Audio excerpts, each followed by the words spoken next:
사도행전 55번째 시간입니다. 답이 보이지 않는 상황을 견디는 힘, 답이 보이지 않는 상황을 견디는 힘이란 제목으로 우리 하나님 말씀 함께 나누도록 하겠습니다.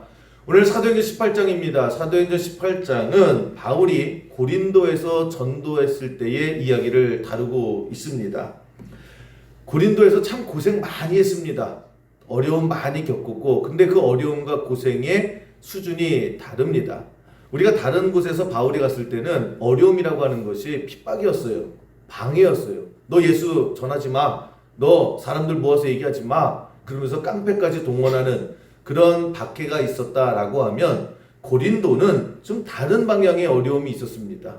뭘 해도 안 되는 거예요. 하려고 해도 안 되는 겁니다. 그래서 어쩌다 보니까 1년 6개월을 거기서 체류했다라고 하는 것입니다. 우리 방금 전에 배웠던 그 데살로니가라고 하는 지역은 굉장히 박해가 심했습니다. 그런데 3주만 있었거든요.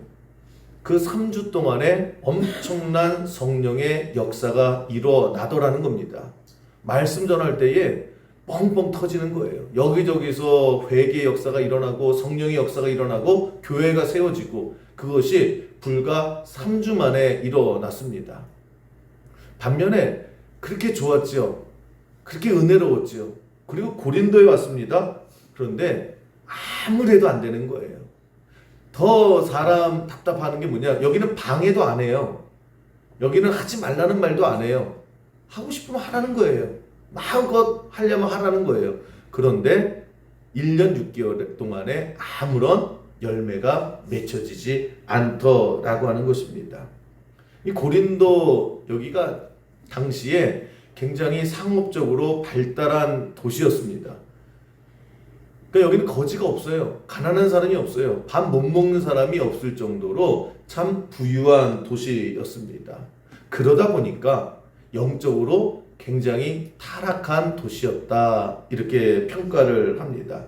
그래서 이 바울이 전도할 이 당시에 관용구 있죠. 뭐라고 얘기하냐면, 고린도 사람이다 라고 하면, 야, 그 방탕한 사람들, 어떤 사람이 굉장히 허랑방탕한 삶을 살아요. 그럼 뭐라고 당시에 얘기하냐면, 야, 너 고린도 사람 같아, 그래요. 그렇게 표현을 했습니다. 고린도 그러면 타락의 도시, 매춘의 도시라고 하는 대명사였습니다. 그래서 야, 저기 고린도 같아, 그러면 타락한 도시예요. 매춘의 도시, 그렇게 평가를 하고 그렇게 관용적으로 표현이 됐습니다. 특별히 야, 저 여자 고린도 여자 같아 라고 하면 매춘부 같아, 이런 욕을 하는 거였습니다.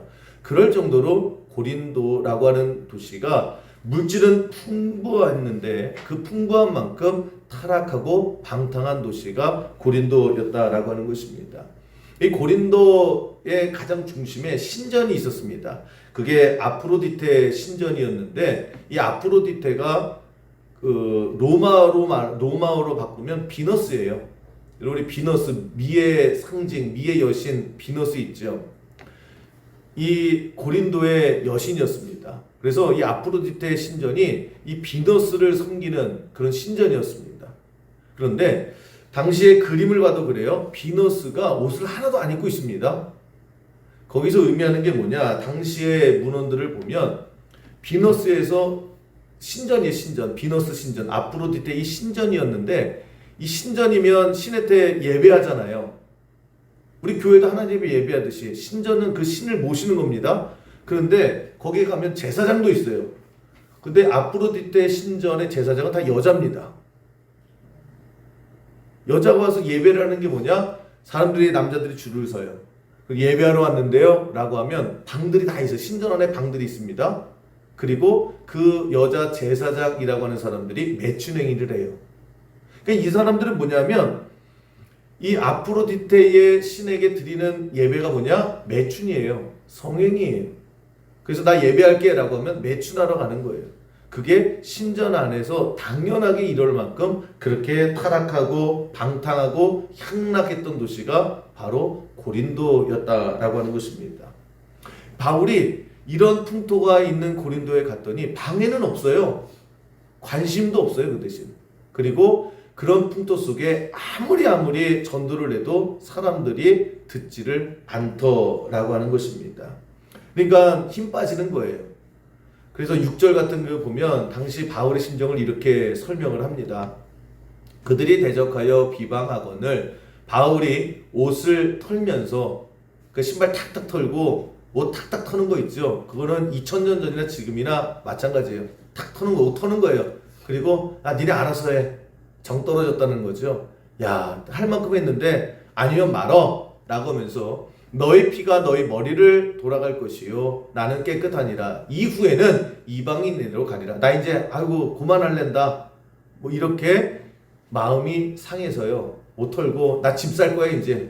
니네들 죽거나 말거나 이제 나 모르겠다 라고 할 정도로 그렇게 한숨 쉬고 한탄한 그런 바울의 모습이 있습니다.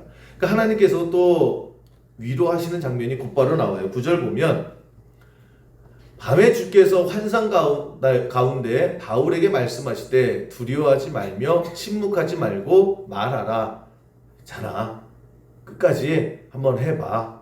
짐 쌀 생각하지 말고 또 안 된다고 생각하지 말고 끝까지 한번 해봐 라고 하면서 하나님께서 격려해 주시고 또 위로해 주시고 그 격려받고 그래 좀 더 하자. 그렇게 1년 6개월의 시간을 고린도에서 바울이 보내게 됩니다. 그러니까 이 고린도라고 하는 것을 한마디로 표현하면 척박한 땅이에요. 뭘 심어도 안 나요. 돌밭, 가시밭 뭐 이렇게 표현하지 않습니까? 해도 안 되는 거예요. 그러니까 이 사도 바울의 전도 사역에 있어서 가장 큰 실패를 거뒀던 것이 어디냐? 바로 고린도입니다. 저는 이 고린도에서의 이 바울을 보면서 우리의 인생과 한번 비교해 보는 거예요. 우리도 그렇지 않습니까? 데살로니가, 에베소 이런 데가 있어요. 가는데 좀 어려움이 있죠. 근데 그 어려움을 극복했더니 뿌린 대로 거두는 거예요. 뿌린 대로만 거둡니까? 30배, 60배, 100배. 야, 일이 잘 풀리는 거예요. 쉽게 되는 거예요. 뿌린 대로 열매가 내고 풍성한 그런 결과가 있을 때도 있습니다. 근데 반대의 경우가 더 많은 것 같아요. 고린도 같을 때가 더 많아요. 뭘 하려고 했단 말이에요. 많은 시간 투자를 했고 열심히 했고 최선을 다했습니다. 그런데 거둬들이는 게 하나도 없는 거예요. 되는 게 없는 거예요. 풀리는 게 없는 거예요. 여러분 이것이 우리가 왔다 갔다가 합니다. 데살로니가도 갔다가 고린도도 왔다가 라고 하는데 인생이 그래서 잘 될 때가 있어요. 풀릴 때가 있어요. 그럴 때는 더 많이 심고 더 많이 거두면 됩니다. 그리고 그 추수를 가지고 기뻐하고 감사하면 되는 거예요. 답답한 게 잘 풀리면 기쁘잖아요. 근데 못 기뻐해요. 이거 좀 이따가 또 망할 건데. 이렇게 좋다가 좋아하면 꼭 나는 무너지더라. 그리고 좋은 일이 있어도 좋아하지도 못해요. 여러분 좋은 일이 있으면 좋은 일이죠. 뿌리는 대로 거두고 30배, 60배, 100배의 그런 결실이 있다. 뭔가 하나씩 풀린다. 여러분 분명히 우리가 살다 보면 그런 일이 있습니다. 그럴 때는 더 많이 심고 더 열심히 뿌리고 그리고 감사하고 추수의 풍성한 은혜를 누리면 되는 거예요. 겁먹지 말고. 복을 줘도 금방 이 복이 달아날 것 같아서 조마조마해요. 그러니까 복을 줘도 조마조마, 복이 없을 때도 조마조마. 평생을 그렇게 살지 마시고 좋을 때는 웃고 또 교만하지 않고 감사함으로 하나님께 영광 돌리는 우리 성도 되기를 주님의 이름으로 간절히 축원합니다. 좋아하셔도 돼요. 감사하셔도 되고요. 마음껏 누리셔도 돼요. 그러다가 그 다음에 간 게 고린도거든요. 완전히 달라요. 옆 동네인데 달라요. 안 되는 거예요. 너무 척박한다는 거예요. 해도 해도 안 돼요. 그럴 때도 있습니다. 오늘은 그럴 때 우리가 어떻게 살아가야 되냐는 거예요. 그럴 때 우리가 어떻게 대처해야 되는가. 사도 바울을 통해서 하나님께서 우리에게 주시는 그런 메시지를 함께 나눌 때 답이 보이지 않는 이 고린도와 같은 이 상황에서 우리가 무엇을 해야 되느냐. 오늘도 내 인생의 땅이 고린도인 분들이 있을 거예요. 답답하고 길 안 보이고 내가 산다고 살았는데 한다고 했는데 안 되는 거예요. 뭘 해도 안 되는 거예요. 이럴 때 우리가 어떻게 살아가야 되는가? 영어로 그거 있습니다. 그럴 때 내 삶이 지금 고린도와 같다라고 하는 느낌이 들었을 때, 이거 내 얘긴데 라고 했을 때에 우리가 뭘 해야 되느냐? 그때는 리바이벌을 얘기하면 안 돼. 리바이벌이 뭐예요? 부흥, 발전. 이거를 논할 때가 아니에요. 지금 내 삶이 고린도다라고 했을 때는 리바이벌이 아니라 서바이벌, 생존이요. 일단 살고 보는 거예요. 일단 견디고 보는 거예요. 지금 당장 살고 견디는 이런 서바이벌이 중점이 되는데, 그럼에도 불구하고 왜 나는 부흥 안 돼? 지금 부흥이 문제가 아니에요. 발전이 문제가 아니라 일단 살고 보는 거예요. 고린도에서는 견디고 보는 것, 이것이 중요하다라고 하는 거예요. 바울이 갔는데 지금까지 부흥 잘 됐잖아요. 여기서도 부흥할 줄 알았어요? 역사가 일어날 줄 알았어요? 안 돼요. 뭘 해도 안 되는 거예요. 그랬을 때에 바울이 뭘 했냐? 왜 부흥 안 될까? 왜 교회가 안 세워질까? 왜 사람들의 역사가 일어나고 성령의 역사가 여긴 안 일어날까? 왜 부흥 이것이 아니라, 리바이벌이 아니라 방향을 틀어요. 야, 일단 살고 견디고 보자. 그래서 뭘 합니까? 3절. 오늘 이 바울이 하나도 안 되니까 버티기로 모두를 바꿔요. 생업이 같음으로 함께 살며 일을 하니 그 생업은 천막을 만드는 것이더라. 부흥사였죠. 전도사였고, 그죠? 목사였고. 그런데 어떻게 해요? 안 되는 거예요. 야, 이거 왜 안 돼? 여기 아닌가 보다. 그러다가 결국 이 바울의 모두가 뭐로 바뀌었느냐? 야, 일단 버티자. 일단 살고 보자. 살려면 먹고 살아야 되잖아요.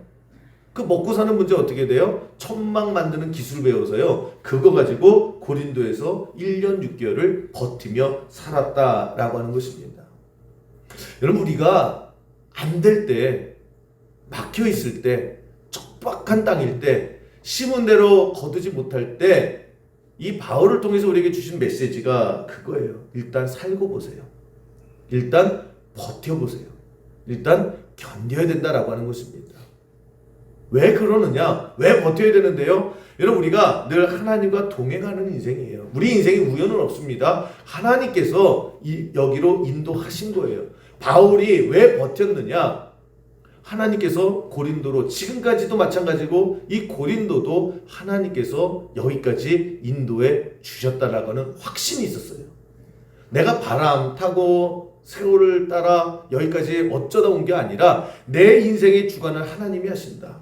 그래서 내가 가고 싶어도 못 가, 로마 같은 데는 그렇게 가고 싶어도 못 가게 하시잖아요. 근데 싫다고 하는 데는 또 가게 하신단 말이에요. 이 과정 중에 내 인생의 주도권은 하나님께 있습니다. 난 이해를 못하지요. 여기도 왜 고린도에 왔는지 몰라요. 그러나 하나님의 인도하심이 있다. 내 인생에 하나님이 주관하시고 하나님이 이끄시고 하나님께서 여기로 함께 하셨다. 그러므로 여기서 하나님이 나를 통해서 하실 일이 있다라고 하는 확신이 있는 거예요. 그리고 끝장을 보는 거죠. 하나님 일하실 때까지. 그래서 버티는 거예요. 그래서 견디는 거예요. 여러분, 우리도 인생에 마찬가지다라고 하는 것입니다. 내가 사다리 타고 여기까지 흘러온 게 아니에요. 하나님께서 단 한순간도 나를 놓치시고 나를 버리신 적이 없으시다. 여기까지 온 거예요. 이 가정까지 오고 이 교회까지 오고 우리 일터까지 오고 이런 관계 속에 있다라고 했을 때 우리가 뭘 해야 되느냐? 해도 안 되네. 내 인생은 항상 이래. 내 인생은 안 되는 게 맞지 뭐. 언제 됐어? 라고 하고 불평하고 포기하고 원망하고 튕겨져 나가는 것이 아니라 이 척박한 땅에서 뭘 해야 되느냐? 도망치는 게 아니에요. 포기하는 게 아니에요. 원망하는 게 아니라 하나님의 백성이 해야 될 것이 뭐냐? 여기에 하나님이 나를 이끌어 주셨다라는 거예요. 이끌어 주셨으면 나는 뭘 해야 됩니까? 일단 살아서 버티는 거예요. 살아서 견디는 거예요. 그래서 오늘 3절 저 말씀도 보시면 바울도 마찬가지예요. 먹고 살아야 될 거 아니에요. 저게 얼마나 자존심 상하는 일입니까? 아니, 저 사람 뭐 부흥 많이 했던 사람이라며 저 사람 와가지고 큰 소리 뻥뻥 치던 사람 아니야? 근데 하는 거 봐봐. 저거 천막 짚고 앉아있네. 얼마나 자존심 상해요. 얼마나 손가락질 당해요. 그러나 그 자리에서 버티더라는 거예요. 견디더라는 거예요. 여러분 오늘 특별히 잘 안 되시는 분들, 답답한 경우에 우리가 어떠한 마음과 정신을 가지고 됐느냐? 저 바울의 천막 짚고 살아가는 그 정신이 우리의 모습 속에 있어야 한다라고 하는 것입니다. 저게 자초예요. 어떻게든 살아남는 것, 어떻게든 견디는 것, 어떻게든 버티는 것, 언제까지요? 하나님께서 역사하시고 하나님의 뜻이 나를 이곳에 보내주시고 나를 이곳에 세우신 그 하나님의 뜻이 이루어지기 때까지 우리가 뭘 해야 되느냐? 튕겨나가고 포기해버리고 좌절하고 원망하고 불평하는 것이 아니라, 아니면 그냥 붕 이것이 아니라 서바이벌이에요. 생존하는 거예요. 살아 있는 거예요. 여러분 제가 얼마 전에 칼럼을 하나 봤는데 제목이 재밌더라고요. 거지 훈련을 시키면 거지가 된다. 뭐 뻔한 얘기인데 거지 훈련을 시키면 거지가 된다. 그래서 이 뻔한 얘기를 어떻게 풀까 해서 봤어요. 뭐 그런 얘기더라고요. 요즘 젊은이들이 잘났대요. 그러니까 한 세대 전 사람들하고 지금 젊은이하고 보면 모든 조건에서 탁월하답니다. 평균 지적인 능력, 또 외모도요. 요즘 젊은 분들은 다 잘생겼어요. 키도 크고. 얼굴은 왜 하얘일까요? 아니 얼굴도 하얘요. 멋있어요. 그리고 지적 수준도 지성도 훨씬 수준이 올라갔대요. 그리고 많은 그런 IT나 여러 가지를 통해서 훨씬 더 능력이 많아졌음에도 불구하고 전 세대 사람들과 보다 뒤떨어진대요. 왜 그럴까? 왜 생활력이 뒤떨어지고 왜 그럴까라고 하는 그 분석을 사회학적으로 한 건데, 왜 그러느냐? 아니 능력은 더 많아졌어요. 더 할 수 있는 일도 많아졌고 더 잘할 수 있고 환경도 더 좋고 마음만 먹으면 더 전 세대보다 훨씬 더 뛰어난 그런 삶을 살아갈 수 있음에도 불구하고 왜 전 세대보다 못 살까? 그거를 얘기하더라고요. 자꾸만 구걸한대요. 구걸한다. 사회적으로 구걸한다 이렇게 얘기를 합니다. 뭘 구걸해요? 그거를 다른 표현으로 의존한다 이렇게 표현하더라고요. 그러니까 자꾸만 이렇게 봐서 부모에게 의지하려고 하고 부모 의존하려고 하고 주변에 힘 있는 사람에게 기대려고 하고 그 사람에게 자꾸 기대려고 한대요. 이것이 전 세대 사람들과의 가장 큰 차이다. 전 세대 사람들은요 그냥 맨 땅에 헤딩하는 거예요. 그냥 어차피 못 먹고 가난한 거 어떻게든 잘 살아보세 라고 했다라고 하면, 비빌 언덕이 있으면 비비고요. 비빌 언덕이 없으면 나는 흙수저라고 포기해버린다라는 거예요. 그래서 사회적인 침체가 일어난다.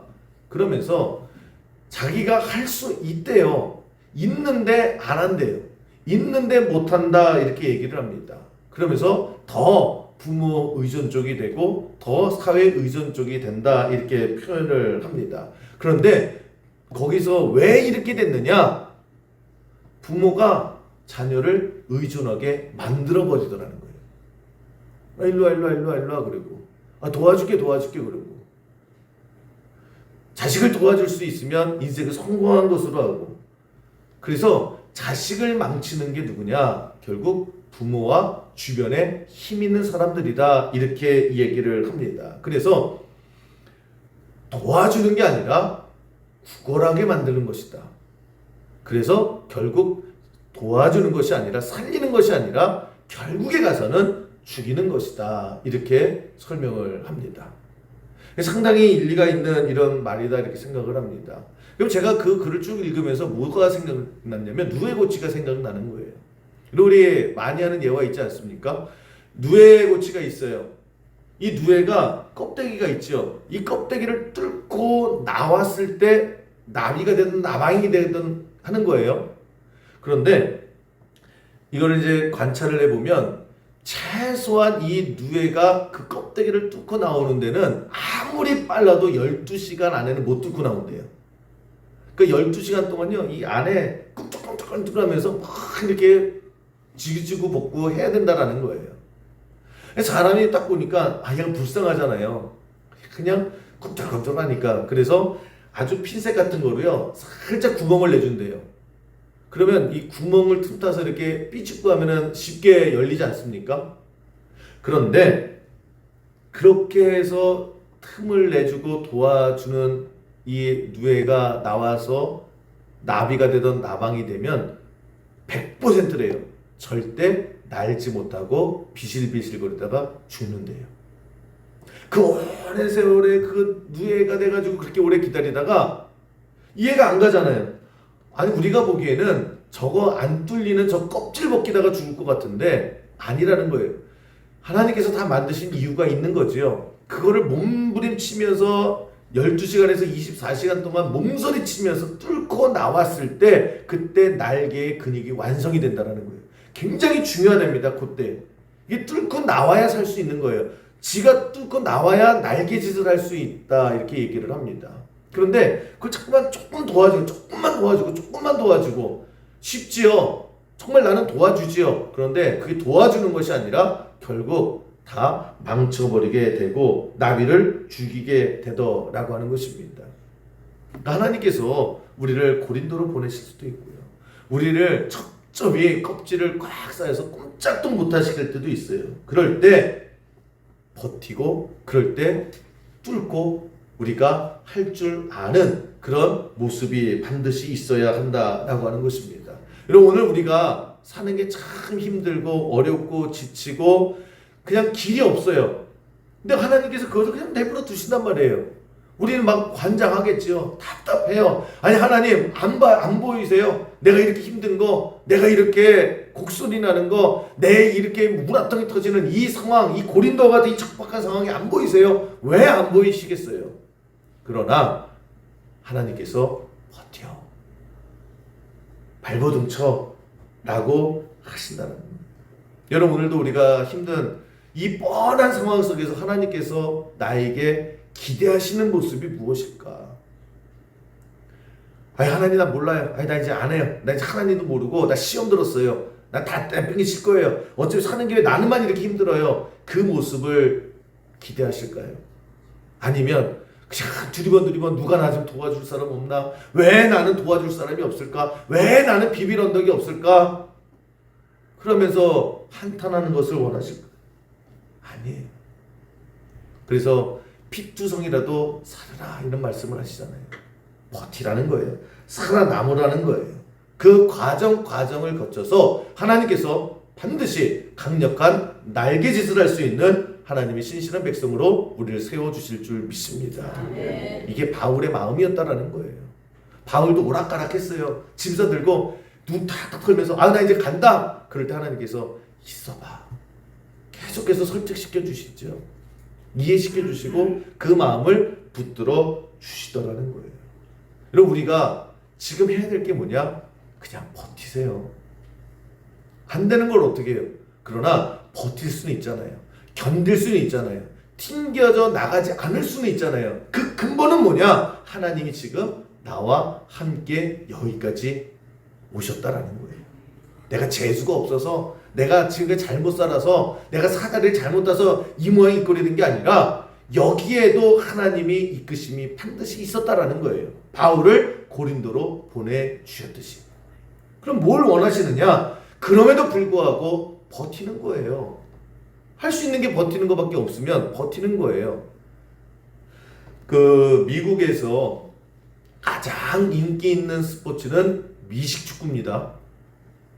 미식축구의 인기는 뭐 다른 거하고 비교할 수 없어요. 그래서 미국 프로 미식 축구의 결승전을 슈퍼볼이라고 하거든요. 이 슈퍼볼은 인기가 어마어마합니다. 정말 미국 사람이 우리가 상상할 수 없을 정도의 그 인기 있는 거예요. 그래서 이 슈퍼볼이 매년 2월경에 열려요. 2월에. 그런데 2월에 슈퍼볼 일정이 있고 결승전이 이제 잡힐 거 아니에요? 그 결승전하고 미국의 새로운 대통령이 취임을 해요. 근데 그날에 어떻게 하다 보니까 딱 겹쳐요.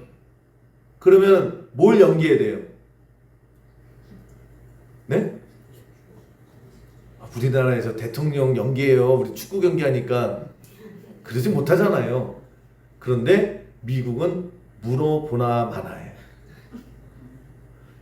대통령이 될 수야 슈퍼볼인데 100명에 100명. 대통령 취임을 연기해야지 왜 슈퍼볼을 연기해? 이게 상식이에요. 그리고 진짜 그런 일이 있었어요. 물어보지도 않았어요. 연기해 버리는 거예요. 그 정도로 엄청난 인기를 누리는 것이 미식 프로 축구입니다. 근데 그렇게 인기 있는 미식 축구인데 미국 사람들에게 물어봐요. 당신 자녀가 미식 축구 선수 하면 좋습니까? 연봉도 굉장히 많이 받거든요. 근데 열이면 열다 안 돼요 그래요. 내 자식만큼은 미식 축구 선수 되는 걸 굉장히 싫어합니다. 아이 그냥 반대도 그냥 반대가 아니라 극구 반대를 해요. 왜냐? 너무 격해서. 그러니까 이 미식 축구 선수들의 기본은 뭐냐면 이빨이 제대로 있는 자기 이빨이 있는 사람이 없대요. 다 부러지고 야 나 오늘 이빨 3개 나갔어. 그게 뭐? 아 이게 임플란트 했는데 또 나갔어. 그게 뭐? 그냥 그런 거예요. 자기 이빨이 없대. 자기 이빨이 그냥 다 부러져서. 그리고 팔다리 부러지는 거는 그냥 기침 한 번 하는 거래요. 그냥 경기 안에서 야 나 팔 부러졌어. 그럼 뭐라 우리나라 말은 뭐라 그래? 파스 붙여 그럴까요? 그러니까 이 팔 부러지고 다리 부러지고 갈비뼈 3-4개 나가는 거는 그냥 다치는 게 아니라 원래 그러면 상식인 거예요. 그러니까 그런 것들을 뻔히 알기 때문에 내 자식을 그걸 못 시키는 거예요. 그리고 매년 20% 30% 정도는 잘못 다쳐서요. 하반신 마비로 평생 불구로 살아가는 사람들도 꽤 많이 나요. 그거 시키겠습니까? 그래서 이런 미식 축구는 1년에 16경기밖에 안 해요. 못해요. 16경기밖에. 16강부터 시작하는 거예요. 16강, 8강, 4강 그렇게 하는 겁니다. 왜냐하면 몇 경기만 뛰어도요. 선수들이 다 너덜너덜해지는 거예요. 그러니까 한 경기 뛰면 4분의 1이 병원 실려가고 못 뛰고 그래서 모든 스포츠 경기가 다 그런 건 아니지만 결승전이면 적어도 뭐 7전 4선승제 하지 않습니까? 7번에서 4번 먼저 이긴 사람이 이기는 거야 뭐 이렇게 하거나 3판 2승제 이렇게 하잖아요. 슈퍼볼은 딱 한 번 합니다. 단판 승리에 단판. 왜냐? 그 정도까지 가서 남은 선수가 없는 거예요. 하고 싶어도 못하는 거예요. 마지막 결승전은 그냥 목숨 걸고 하는 겁니다. 그래서 슈퍼볼이 있을 때의 미국 경기 TV 시청률은 늘 90%를 넘어요. 90%. 아니, 그러니까 여러분 TV 시청 90%면 이거는 뭐 말 다 한 거예요. 그러니까 정문이 다 보는 거죠. 그 90%의 예외는 없습니다. 그러니까 거기에 결승전에 갔다? 그냥 끝난 거예요. 그런데 그 결승전에서 이겼다? 그 선수들은요, 그냥 죽을 때까지 보장이 되는 거예요. 그런데 그 이긴 팀에서 내가 MVP가 됐다? 이건 전설이 되는 겁니다. 전설. 팔자가 바뀌는 게 아니라 완전히 전설이 되는 거예요. 그 2005년도에 그 슈퍼볼의 MVP가 누가 됐느냐? 하인스 워드라고 하는 사람이 됐습니다. 기가 막힌 역전승을 해가지고요. 그냥 인생 대박이 나고 난리가 난 거예요. 다 진 경기를 이렇게 해가지고 하여튼 딱 해서 이겼어요. 그래서 난리가 났죠. 이 하인스 워드가 1976년생인데 본 적이 어딘지 아십니까? 경기도 동두천시. 거기 본 적이에요. 경기도 동두천에서 났어요.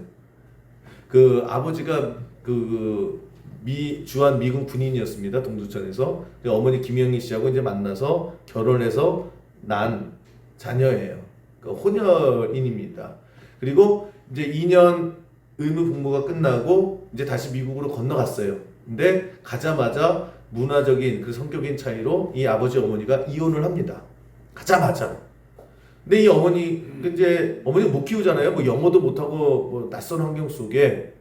그래서 처음에 아버지가 키웠는데 이 아버지가 미군 군인이다 보니까 못 키우는 거예요. 그래서 친할머니한테 보냈습니다. 그러니까 친할머니가 좀 기르다가 두 손 두 발 다 들고 못하겠다. 그래서 다시 이제 이 어머니가 키우게 된 거예요. 6살 때 이제 어머니가 키우는데 이 어머니가 너무너무 뭐 낯선 땅에서 자기도 먹고 살기 힘든데 얼마나 험난한 인생을 살았겠습니까? 이 자식 하나 바라보고 정말 죽기 살기로 열심히 일했대요. 그래서 하루에 그 20년 동안 18시간씩 닥치는 데 일을 하고 살았답니다. 근데 이 어머니가 대단한 게 뭐냐면 이 아들을 어떻게 키웠느냐, 이 어머니가 굉장히 부각이 됐습니다. 이 어머니가 도대체 누구냐? 그래서 뭐 한국 사람이다 뭐 이렇게 쭉쭉 나오는데 이 아들을 키운 단편적인 게 있어요. 미국은 그래도 복지가 잘 돼 있습니다. 그래서 굶어 죽지는 않아요. 나라에서 다 먹여주고 또 공부 가르쳐주고 그래요. 최소득층은 그래도 인간답게 살 수 있게끔은 다 해줘요. 그런데 이 어머니가 그 저소득층에서 나오는 정부 보조금을요 한 번도 안 받고 다 끊어버렸어요. 거절해버렸어요. 그래서 제발 받으라고 해도 한 번도 안 받았습니다. 근데 이 하인스 워드가 어릴 때는 몰랐대요. 그런데 조금 철들고 초등학교 가다 보니까 이 너무 가난한 거예요. 근데 엄마가 정부 보조금을 다 안 받는 거예요. 그 신경질 나는 거죠. 아니 학교 편히 다닐 수 있는데 날마다 쪼달리고 도대체 우리 엄마 왜 저럴까? 무슨 고집으로 저럴까? 그러다가 나중에 고등학교 때 하도 붕통이 터져서 아니 엄마 주는 돈을 왜 안 받냐고, 왜 안 받고 18시간씩 일하고 골병 들고 나는 이렇게 가난하게 살고 도대체 왜 그러냐고. 그랬더니 이 엄마가 너 때문에 그렇다고요. 너 때문에. 우리 집 가난한데, 그리고 너 유색인종이고 너 혼혈하고 너 사회에서 얼마나 살기 힘들 텐데 정신 똑바로 차리고 자립정신이 없으면 너 어릴 때부터 도움받고 그렇게 살다 보면 너 거지 신세를 못 면할 테니까 너 때문에 너 스스로 버티고 너 스스로 살라고. 어릴 때부터 가난하다고, 어릴 때부터 바닥 생활이라고 도움받기 시작하면 너 평생을 거기서 나오지 못한다. 어렵더라도 스스로 버티고 스스로 살아남을 줄 알려고. 피딱했던 이 하인즈 워드가 그때 확 깨달음이 있더라고요.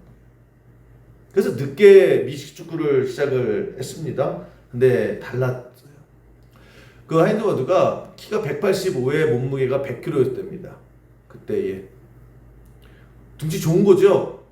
185에 100kg면 아주 건장한 거예요. 그런데 미식 축구하는 사람에게 있어서는 굉장히 왜소한 체격이래요. 이게 그 미식 축구의 기본이 뭐냐면 미국 개척 정신을 담은 스포츠입니다. 그러니까 미국 개척 정신이 뭐냐면 그 황무지를 개척해서 나갔잖아요. 인디안과 싸우면서 개척하면서 그냥 치열하게 그렇게 그 정신이 미국의 개척 정신이 남은 게 미국 미식 축구예요. 그러니까 막 달려들고 태클하고 반칙하고 뭐 물어뜯고 해도 그냥 뚫고 나가라는 거예요. 뚫고 나가서 적의 한가운데 그 공을 세워라. 그게 미식 축구거든요. 그 정신이 있는 거예요. 그러다 보니까 덩치들이 다 2m예요, 2m.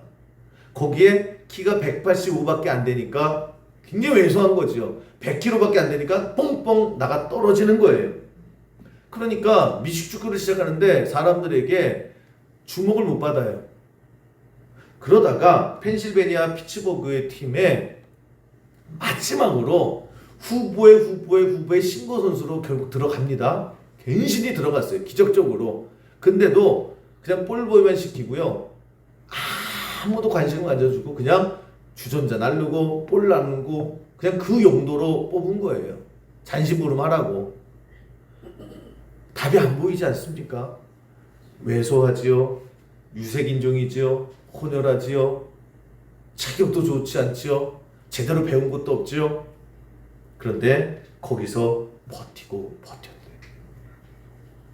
그 어린 시절 버티고 버텼던 것처럼 견디고 겼던 것처럼 거기서도 그냥 버티고 견디고 그냥 열심히 훈련을 했다는 거예요. 적지 않은 시간 동안에. 그런데 그럴 때 결국 기회가 주어지더라는 거예요. 이 하인즈 워드에게 기회가 주어질 거라고 하는 사람은 아무도 없어요. 그 사람들이 막 다치잖아요. 막 뼈 부러지고 다치고 그러니까 뭐래도 야 너래도 와서 인원수 채워. 그런데 빠른 거예요. 그런데 태클 걸어도 버티는 거예요. 이 하인즈 워드가 그렇게 얘기합니다. 내가 다른 건 몰라도 버티는 거 하나는 진짜 잘한다고. 사는 게 버티는 거였다고. 그래서 이 한국인의 그 근성이 있는 거죠. 그래서 버티고 그러다가 결승전까지 가게 되고 결승전에서 결국 기적과 같은 역전승을 딱 이뤄낸 거예요. 수많은 태클이 왔는데도요. 진짜 잘 버티더라고요. 그리고 결국에 MVP가 되는 거예요. 이 하인즈 워드가 그렇게 얘기를 합니다. 내 인생은 버티기입니다. 어릴 때에 죽지 않으려고 버텼고 가난 속에서도 버텼고 그 사람들의 학대 속에서도 버텼고 무관심도 버텼고 또 기회가 주어지지 않아도 버티고 견디다가 결국 여기까지 오게 됐습니다. 단 하나, 나는 도망칠 생각을 하지 않았습니다. 원망할 생각을 하지 않았습니다. 그저 살아있을 생각만 했습니다. 여러분 지금 우리가 바울도 그렇고 하인즈도 그렇고 마찬가지입니다. 기다려야 될 시간엔 기다리는 거예요. 버텨야 할 시간에는 버티는 거예요. 여러분 모세가 출애굽의 대역사를 이루었지요. 그런데 그 출애굽이 일어나기 전에 40년 동안 뭘 했어요? 미디안 광야에서 40년 동안 버텼어요. 엘리야도 마찬가지 아닙니까? 그리 시내가로 쫓겨서 숨어 살았어요. 거기서 뭐 했어요? 까마귀가 음식 물어다가 먹여줬죠. 그게 하나님의 선지자였으면 얼마나 자존심 상한 일이에요. 얼마나 이게 뭐 언제 수배령이 거칠지도 몰라요. 세상 밖에 나가면 죽은 목숨이에요. 그러니까 그리 시내가에서 숨어 있단 말이에요. 웅크려 있었단 말이에요. 까마귀가 먹을 거 갖다 주면 그거 먹고 없으면 또 안 오네. 그리고 하루 굶고 이틀 굶고. 그러나 버텼죠. 견뎌냈잖아요. 그리고 나서 하나님께서 갈멜산으로 보내주셔서 거기서 이방 선지자 850년과의 전투에서 이겨버리잖아요. 한순간에 역전해 버리더라는 거예요. 여러분 사도 바울이 고린도에서 얼마나 힘겨운 1년 6개월 동안 허송생을 보이는 거예요. 그 성격 급한 사람이 그 화려한 전도의 역사가 있던 사람이 그러나 하루하루 버틴 거예요. 천막 만들면서 얼마나 사람들이 손가락질했겠어요. 얼마나 사람들이 비웃었겠어요. 야 저거 뭐 예전에 뭐 좀 힘들 썼다며. 근데 저거 와가지고 여기서 천막이나 만들고 있네. 그러나 천막 만들어야 될 땐 천막 만들면서 기다리는 거예요. 급해하지 마시고 조급해하지 마시고 하나님 역사하실 것을 기대하면서 오늘도 내가 할 수 있는 최선을 다해서 여러분 버티시고 견디시고 준비하시는 여러분 되기를 주님의 이름으로 간절히 축원합니다. 나폴레옹이 그런 말을 하더라고요. 늘 이겼잖아요. 사람들 물었어요. 당신 어떻게 이깁니까? 이기는 비결이 뭡니까? 내가 이겨봐서 아는데 이기는 사람들은 적보다 3분을 더 버티더라. 버티는 것밖에 없어. 그렇게 얘기를 하더라고요. 우리도 마찬가지입니다. 우리 빨리 고속도로에 걸려서 쭉쭉쭉 나가고 싶은데 참 안 되죠. 자꾸 넘어지죠. 그래도 버티는 거예요. 버텨야 될 땐 버티세요. 기꺼이 버티시고요. 기다리셔야 될 땐 기다리세요. 넉넉히 기다리지 마시고 기도하면서 기도해야 버틸 수 있어요. 왜? 하나님의 도우심이 그 마음속에 임하니까. 그 하나님이 위로도 받으시고 격려 받으시고 결단하고 지켜나가면서 결국에는 승리하는 그런 엘리야처럼 또 결국에 고린도에서 대역사가 이루어지잖아요. 하나님의 그 역사하심이 있을 그걸 기대하며 오늘도 믿음으로 나아가는 모든 성도의 삶 되기를 주님의 이름으로 간절히 축원합니다.